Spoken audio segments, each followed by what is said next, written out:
Welcome to NTD Evening News. Our top story tonight, highlights from the president's 7th cabinet meeting. President Trump unveiling a bold new step to keep the Capitol safe, touting sharp drops in crime and taking fresh aim at America's top universities. Mario Tsu at the White House. Amid national debate around President Trump's federal action to tackle crime, House lawmakers are probing allegations of manipulated crime data in Washington, D.C. Melina Weiskup reports. A federal judge today throws out the Trump administration's lawsuit against Maryland's entire federal bench. A block on immediate deportations will stand. Arlene Richards has more on the court's ruling. Residents hold nationwide protests in Israel and call for a deal to release the hostages. Meanwhile, clashes erupt in the West Bank as Israel shuts down a currency exchange business. Jason Perry with the details. And some big news as NFL star Travis Kelce and Grammy Award-winning singer Taylor Swift will share a personal announcement. Dave Martin joins us to discuss.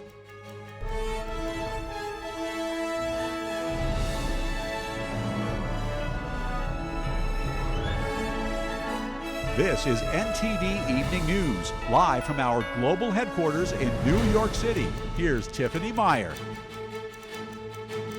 Good evening, and thank you for joining us tonight. At the 7th cabinet meeting of his second term, President Trump is touting plunging crime numbers in D.C. and previewing a tough new step he says his administration has no choice but to take. NTD's Mario Tsu has more from the White House. Anybody murders something in the Capitol, capital punishment. President Trump is saying that his administration will seek the death penalty in homicide cases in D.C. If somebody kills somebody in the Capitol, Washington, D.C., we're going to be seeking the death penalty. The president, at his 7th cabinet meeting today, is calling this a very strong preventative measure that his administration has no choice but to implement in the Capitol, but that states will make their own decision. This comes as the White House is touting the results of the D.C. crime crackdown, announcing that carjackings are down 86%, homicides are down 60%, and that there have been 0 murders over the past 2 weeks. So the line is that I'm a dictator, but I stop crime. So a lot of people say, if that's the case, I'd rather have a dictator. But I'm not a dictator. I just know how to stop crime. President Trump says he is looking to send the National Guard to other cities like New York, Chicago, and Baltimore, but that he wants local officials to request his help. This has met with pushback from local officials, with Maryland Governor Wes Moore calling the deployment unconstitutional. But President Trump is saying that the governor praised him in a private conversation before going on television to criticize him publicly. But I met this gentleman. I never met him before. Sir, you're doing a great job. You're doing an unbelievable job. Thank you very much. But then he goes on television and says, oh, Trump is a dictator. And during the cabinet meeting, the president asked NTD's White House reporter Iris Tao to share her story about being mugged and pistol whipped outside her D.C. apartment. And then he hit you real hard. Yes. It's really amazing that you weren't shot. I'm very blessed, Mr. President. Thank you for now making D.C. safer for us, for our families, for my parents, on my behalf of my parents, and now my baby on the way. Thank you so much. Tao said she was grateful to God for surviving and thanks President Trump for making D.C. safer. Meanwhile, the president is calling for Harvard University to pay a $500 million settlement to restore its federal funding. We want nothing less than $500 million from Harvard. Don't negotiate, Linda. They've been very bad. Don't negotiate. This comes as the administration is seeking $1 billion from UCLA over campus anti-Semitism claims.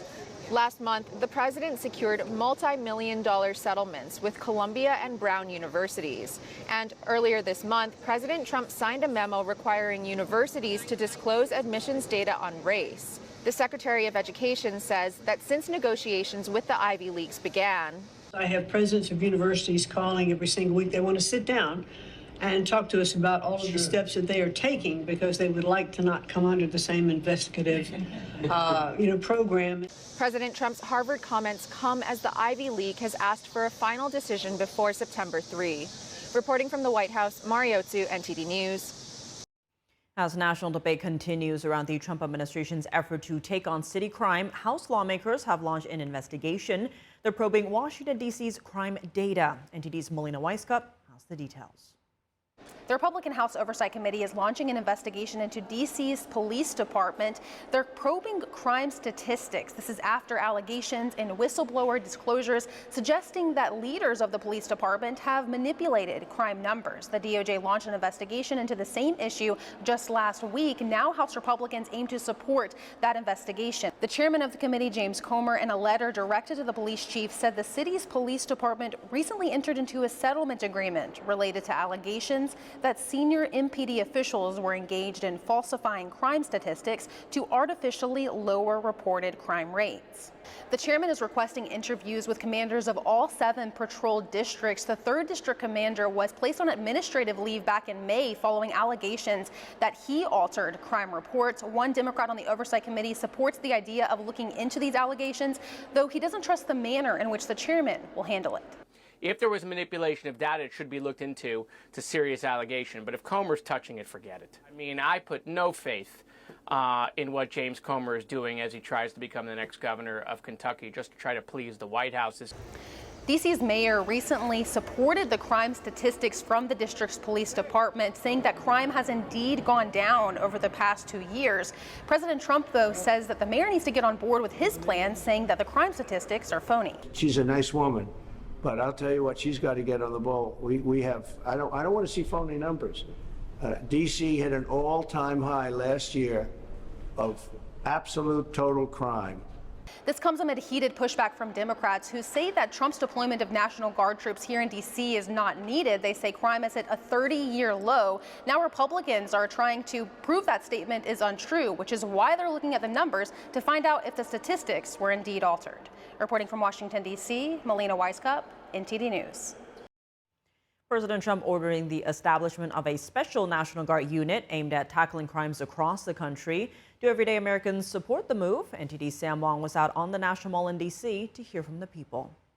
What are your thoughts on President Trump's decision to send in the National Guards to D.C. and federalize the D.C. law enforcement? I'm for it. I wish they had it in St. Louis, Missouri. I would be for it no matter who was in office. It's actually crazy because it's just like, you shouldn't be terrorizing your own people. You shouldn't be walking around feeling fear, This is our country, We're not the threat. It doesn't ever hurt. It's not anything bad. It's not like they're, causing a problem with the average person. They're just keeping people safe. I'll put it this way. We're walking down on the other side, and there's maybe 30 National Guard doing gardening.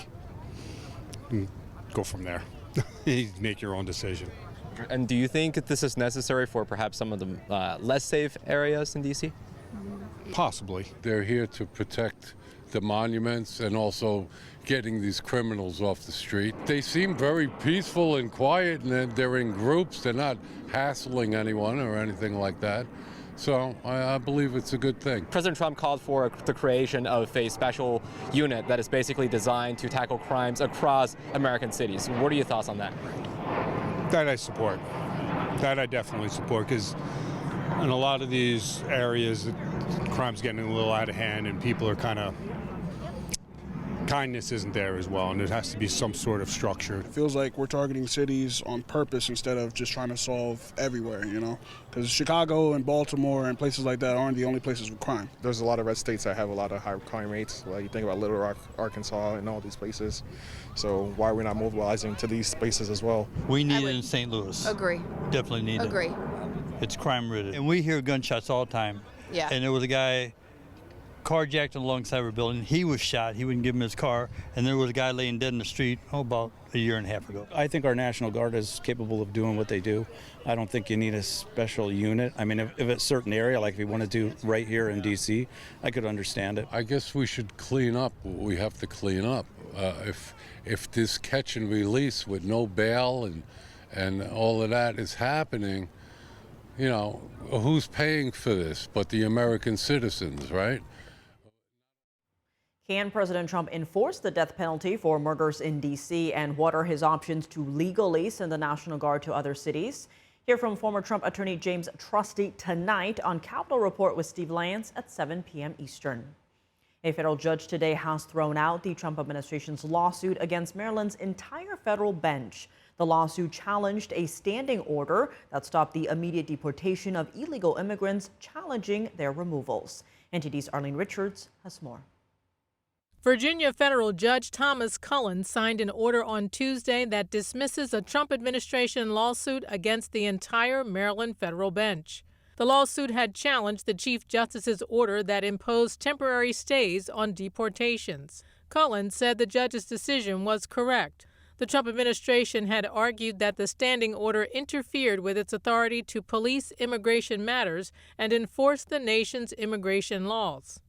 Cullen said the proper course for the administration would have been to either appeal any one of the immigrant cases to the Fourth Circuit, or alternatively, they could have filed a complaint with the Judicial Council, which Cullen said was the authority to overturn or modify local court rules.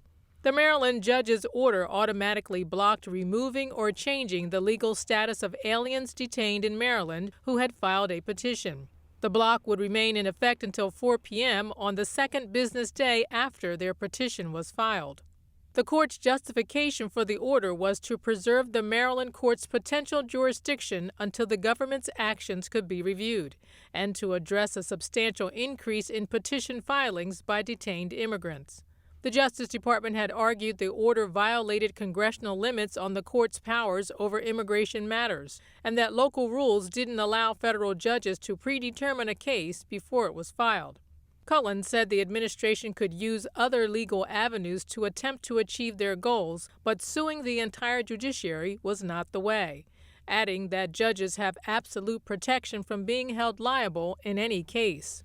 The order of Maryland's Chief Justice will remain, and any immigrants deemed deportable will get 2 days to have their petitions reviewed. Arlene Richards, NTD News. And today, the Trump administration appealed the dismissal of its lawsuit against the Maryland bench. And in Utah, a judge has ordered the Republican-controlled legislature to redraw the state's congressional map. The state's current map was adopted in 2021. It divides Salt Lake County among the state's 4 congressional districts, all of which have since elected Republicans by wide margins. Salt Lake City itself is more Democratic-leaning than the rest of Utah. Judge Diana Gibson ruled the map unlawful, arguing lawmakers ignored voter-approved safeguards against partisan gerrymandering. Lawmakers now face a September 24th deadline to submit new maps just months before 2026 election filings begin. Voting rights advocates called the decision a watershed moment, while Republican leaders denounced it as judicial activism. Coming up, residents hold nationwide protests in Israel and call for a deal to release the hostages. Meanwhile, clashes erupt in the West Bank as Israel shuts down a currency exchange business. Jason Perry with the details. And President Trump gives more details on a possible meeting between the leaders of Russia and Ukraine. Arian Pozdar has what the opposing sides are saying when we come back.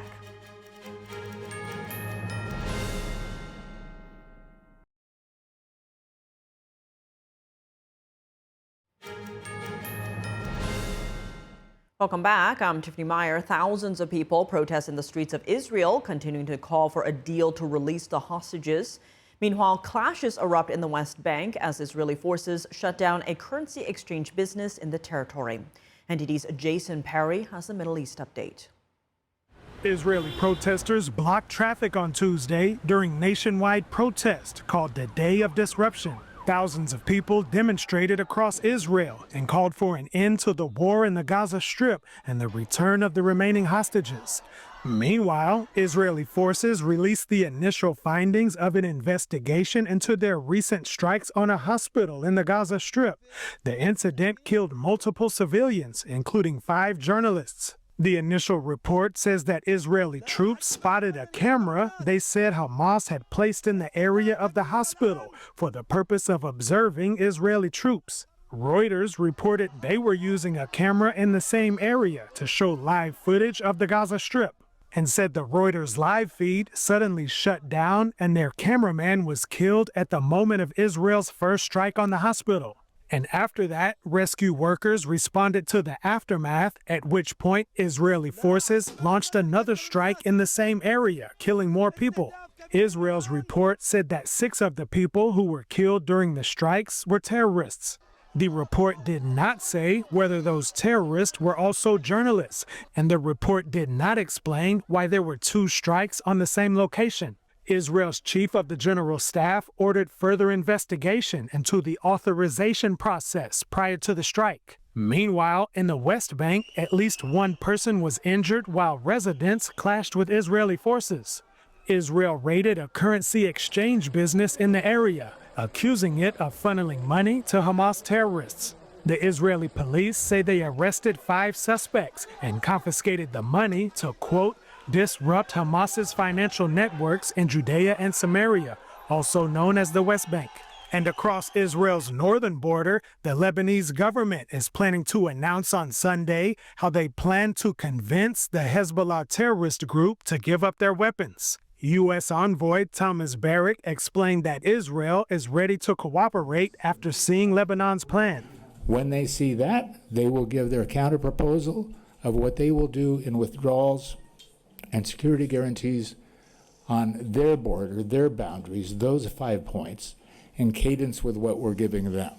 The Hezbollah terrorist group has threatened civil war if Lebanon tries to disarm the group. Jason Perry, NTD News. 13 fallen soldiers are honored on the 4th anniversary of the Kabul airport suicide bombing in Afghanistan. NTD correspondent Jason Blair has more. So we remember these great 13 souls, but we also remember the people that were so badly injured, our soldiers, 32 of them approximately. 13 American service members died after a suicide bombing on August 26 in 2021 in Afghanistan. The tragedy happened outside the Abbey gate at Kabul's international airport during U.S. military and civilian evacuations. Along with the 13 U.S. soldiers, an estimated 100+ Afghans also died, with hundreds more wounded. On Monday, President Trump met with family members of the fallen soldiers in the Oval Office. He signed a proclamation to honor the soldiers' sacrifice. We call it a big lesson. It won't happen again. A thing like that can never be allowed to happen. And we're so honored to have all of you here. I know that days like today can't make the hurt go away, but hopefully 4 years on, we can start to remember with fondness and with a little bit of joy the people that were taken from us. Secretary of Defense Pete Hegseth posted on X, 4 years ago, 13 American service members gave their lives during the disastrous withdrawal from Afghanistan. Their sacrifice will never be forgotten. And the Department of Defense released a statement honoring the 13 soldiers, saying their valor and dedication to duty will forever inspire our nation, and we extend our deepest respect and gratitude to their families, whose enduring pain fuels our resolve to seek justice and truth. Reporting in Washington, D.C., Jason Blair, NTD News. President Trump gives more details on a possible meeting between the presidents of Russia and Ukraine. Moscow has been giving signs of not being willing to meet. NTD's international correspondent Ariane Postar has the latest. It's very serious what I have in mind if I have to do it. President Trump on Tuesday saying he wants the fighting in Ukraine to end. This comes as Western allies are working to arrange a meeting between the presidents of Russia and Ukraine. The Chancellor of Germany warns of further economic pressure if Moscow doesn't agree to the talks. If the Russian president is serious about ending the killing, then he will accept the offer. If the Russian side fails to take this step, then more pressure will be needed. For that case, we in the European Union are working on further sanctions. Western allies have long been talking about a direct meeting between the two presidents. Trump again gave more details on Tuesday. I think that in many ways he's there. Sometimes he'll be there and Zelensky won't be there. You know, it's like, who do we have today? I got to get them both at the same time. Ukrainian President Volodymyr Zelensky now says Turkey, the Gulf states, or European countries could host talks with Russia. Moscow has not agreed to either venue. Ariane Pastar, NTD News. Coming up, the U.S. Coast Guard makes history with a record seizure of illegal drugs in the Caribbean. That's as the Trump administration zeroes in on the link between domestic gang-related crimes and transnational narco-terrorist organizations. Luis Martinez has the latest. The Trump administration is giving states 30 days to comply with English proficiency standards for truck drivers or face millions in defunding. That's after an illegal immigrant truck driver, who officials say couldn't speak English, made an illegal and deadly U-turn. Jack Bradley reports. And a massive dust storm slams Arizona during the region's monsoon season. The storm caused power outages, grounded flights, and created hazardous road conditions. Christina Corona brings us the weather update when we return.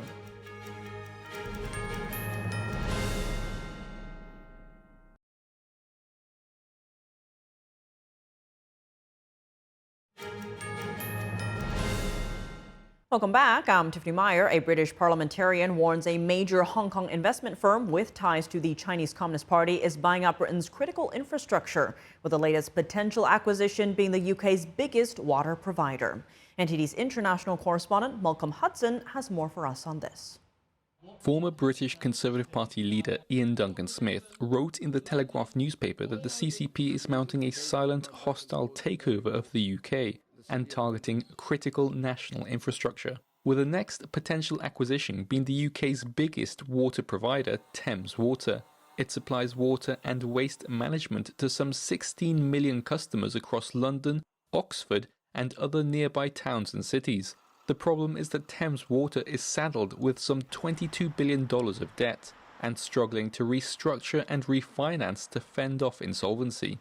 The British government is preparing a backup plan to potentially temporarily nationalise the firm before selling it on. That's where Hong Kong-based CK Infrastructure Holdings, or CKI, steps in, offering itself as a possible buyer. Duncan Smith highlighted CKI's tied to the Chinese Communist Party.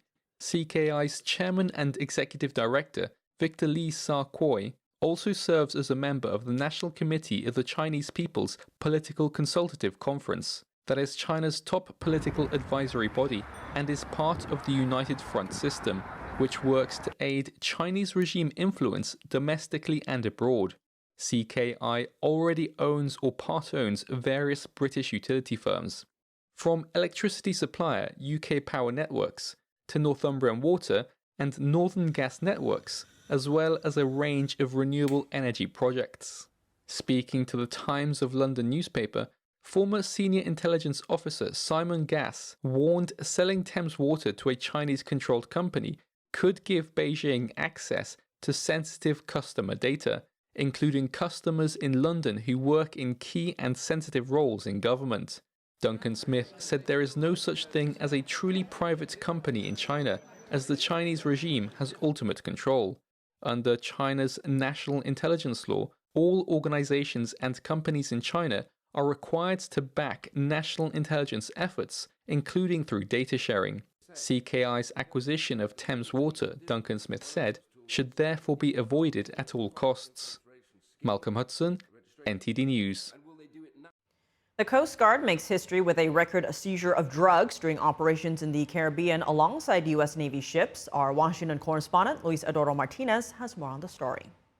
For the first time in the modern era, we are truly on offense against organized cartels that are pumping poison, killer poison, into our cities. And that's a team effort.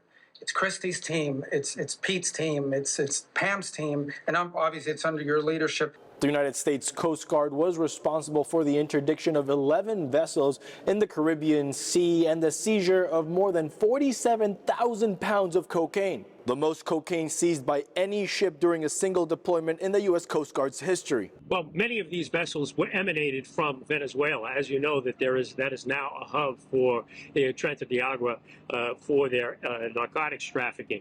They hire crews there, and they begin to move those narcotics into various other locales. The USS Iwo Jima, an amphibious assault ship, is now on its way to join 3 U.S. destroyers in the South Caribbean Sea to combat cartel operations in Latin America. The elements that are in Venezuela and Colombia work in tandem.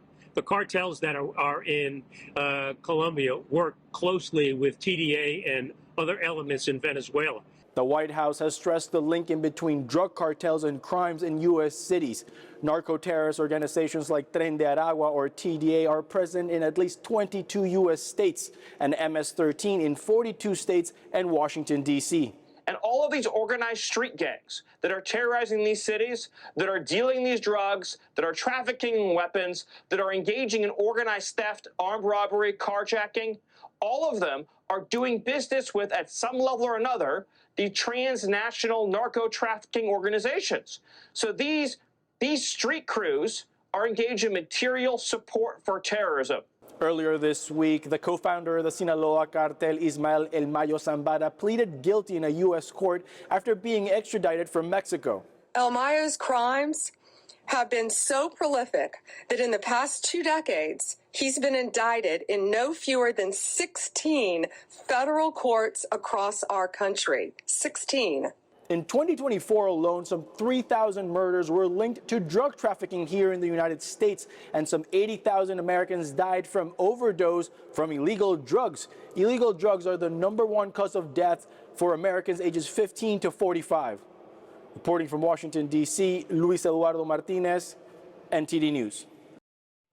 Some states could lose some federal funding. That's if they don't enforce English language proficiency requirements for truck drivers. That's as the Trump administration today further defunded the California high-speed rail project. NTD's Washington correspondent Jack Bradley has the details. This is not just about saying we have some obscure rule that we want them to comply with, that truck drivers speak English proficiently. This is about keeping people safe on the road. Transportation Secretary Sean Duffy is giving California, Washington State, and New Mexico 30 days to comply with English proficiency standards for commercial drivers. If they don't, they could lose tens of millions of dollars in federal funding. Duffy signed an order setting the standards back in May, and it went into effect in June. But he says all of these 3 states failed to enforce the new rules.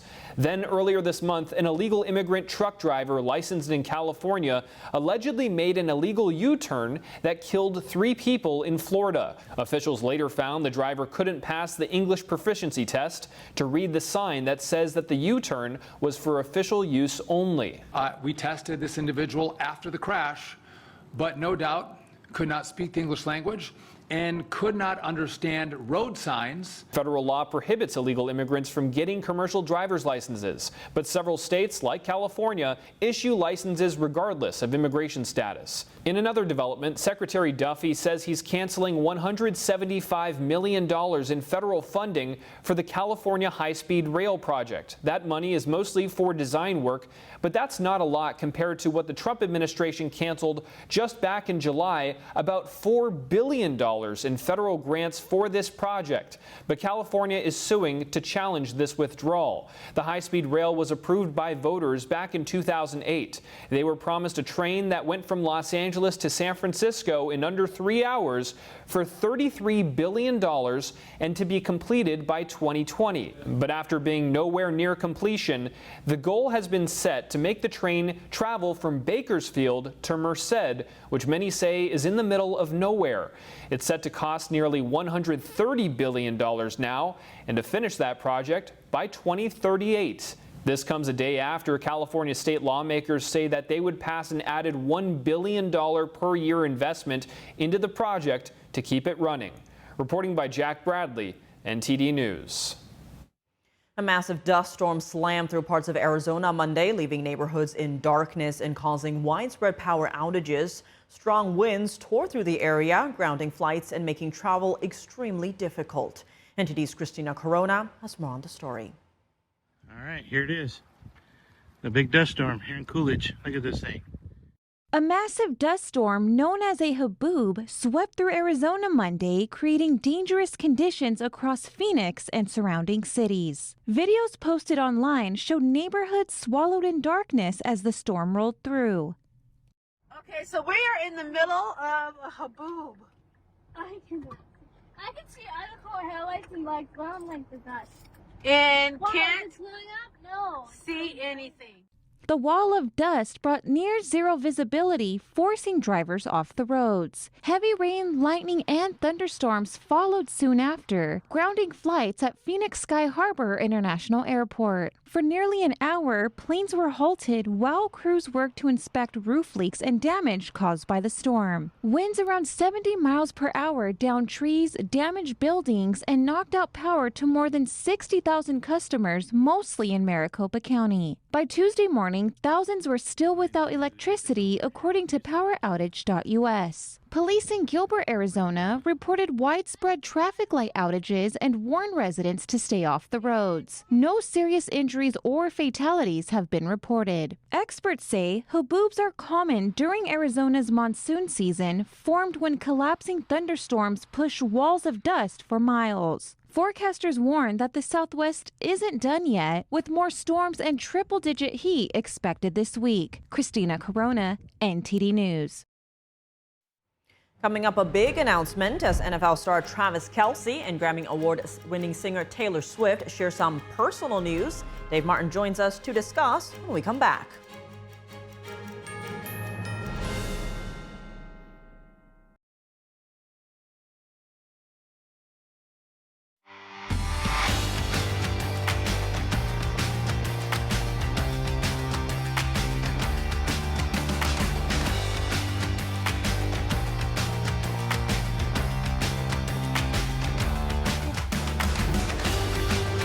And now for your sports news, we're joined by NTD's Dave Martin. Dave, plenty going on right now, but let's start in the NFL as Travis Kelce and Taylor Swift have announced their engagement. Yes, America's favorite power couple announced it on social media today with the caption, quote, "Your English teacher and your gym teacher are getting married." Now, by the way, Tiff, you're going to have to explain that one to me later. I don't quite understand what that means. Wasn't him a teacher or something? In any case, there was a picture of the two with Kelce kneeling down. Looked like he was proposing. That photo on Instagram gained over 1 million likes in just his first 10 minutes. I think the last count was at 16 million. Now, even President Trump commented today on saying he wishes them a lot of luck, called Kelce a great player and Swift a terrific person. Now, Swift, 14-time Grammy-winning singer who just announced her latest album on Kelce's podcast that he does with his brother Jason Kelce, who's also a former NFL player. Travis Kelce, meanwhile, won 3 Super Bowls with the Chiefs, 10-time Pro Bowl performer, 4-time All-Pro selection, future Hall of Famer. So congrats to those two. And Tiff, by the way, I don't think I've ever had to lean on our wannabe entertainment reporter Flora for more information than I had to today for this. So you'll excuse me if I had trouble with some parts of it. We can get to the real sports news now, all right?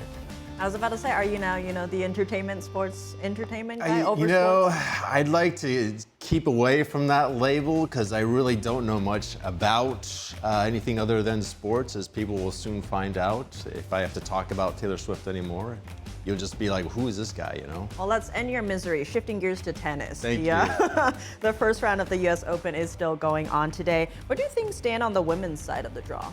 Well, 45-year-old Venus Williams lost her opener last night to 13th-ranked Karolina Muchova in 3 sets. So even though she lost, she still took a set from the 13th-ranked player in the world. Despite being the oldest singles player at the U.S. Open in more than 40 years. So still did a great job considering everything. She still has a very powerful serve. She can still play there. So very encouraging to see that. Now, as far as the favorites on the women's side are concerned, second-rate Iga Swiatek advanced in straight sets today. She's the reigning Wimbledon champion. She also won the U.S. Open back in 2022. Now, meanwhile, the 2023 U.S. Open champion Coco Gauff plays her first-round match tonight. Now, Gauff has had a bit of an up-and-down summer. She won the French Open back in June, but then lost in the first round of Wimbledon the following month. Last year's champion, meanwhile, number 1 ranked Aryna Sabalenka already won her opener on Sunday. So right now we still have the three main favorites. I would say the main favorites. They won 10 of the last 15 Grand Slams. I'm going to call them the main favorites on the women's side, still alive through 1 round. Well, looking on the men's side, have there been many upsets so far? There really haven't been. The only top 20 player to lose was Daniel Medvedev, who won the U.S. Open a few years back. Medvedev, we talked about that yesterday. He had a rough time in the Grand Slams this year, lost 4 of his 5 matches. Now, as for the favorites, I'm still going to call Novak Djokovic a favorite. The guy's won 24 Grand Slams. He's ranked 7th in the world. He won in straight sets on Sunday. Also, top-ranked Jannik Sinner won this afternoon, also in straight sets. Now, meanwhile, last night, second-ranked Carlos Alcaraz beat American Riley Opelka, also in straight sets. Now, Alcaraz here was sporting a different haircut, though, shaving his head. There he is, you can see him there. Quite a new look. Now, the crowd seemed to like it when he asked him afterwards. One player, though, who disagreed with the crowd was American player Frances Tiafoe, who's ranked 17th in the world. Tiafoe said, quote, "It's horrible, it's terrible, it's definitely terrible. That's my guy, though," end quote. So nothing like a good friend to, tell you the real truth in front of the entire world. But at least the crowd seemed to disagree with him, though. It was a completely new look, though, by Alcaraz. So, maybe makes him more aerodynamic out on the court. All that hair was holding him back. I don't know, but it was definitely a new look there. Guess it depends whose opinion he cares more of, right? Exactly. The fans or his friend. 20,000 screaming fans or Tiafoe, right? Well, moving to baseball news, the Houston Astros have activated slugger Yordan Alvarez ahead of tonight's game against Colorado. What does he bring to their lineup? Yeah, a lot of power. I mean, he's a player every team would want to have in the middle of their lineup. He's had 4 straight seasons of more than 30 home runs per year. He also hits for a very high batting average, draws a lot of walks. He's a career 295 hitter, on-base percentage of nearly 400 with all those walks. Both are excellent numbers. So this is a huge boost for Houston. Now, Alvarez missed 100 games with his fractured hand. He had been out since May 2nd, so nearly 4 months they've had to do without him. He's a 3-time All-Star, though. But anyway, during the nearly 4 months, they've gone from 3rd place in the division to 1st place, although they just have a 1-game lead right now over Seattle. So a big boost to their lineup to get Alvarez. We got Alvarez and Alcaraz here. Believe it or not, I'm getting these mixed up. Alvarez back in the lineup here against the Rockies. So yes, good for Alvarez, the hitter, Alcaraz, the tennis player. And don't forget alligator Alcatraz. Thank goodness I don't have to report on that. That's nothing to do with entertainment, right? That wouldn't be in my... No, it's immigration. Okay, well, thank goodness for that. Well, we'll let you stay with sports. Dave, as always, thanks for joining us. Well, thank you, Tiff. And that's all for today's news. For round-the-clock coverage, visit us at ntd.com/live or download our NTD app. Thanks for tuning in. I'm Tiffany Meyer. Good night.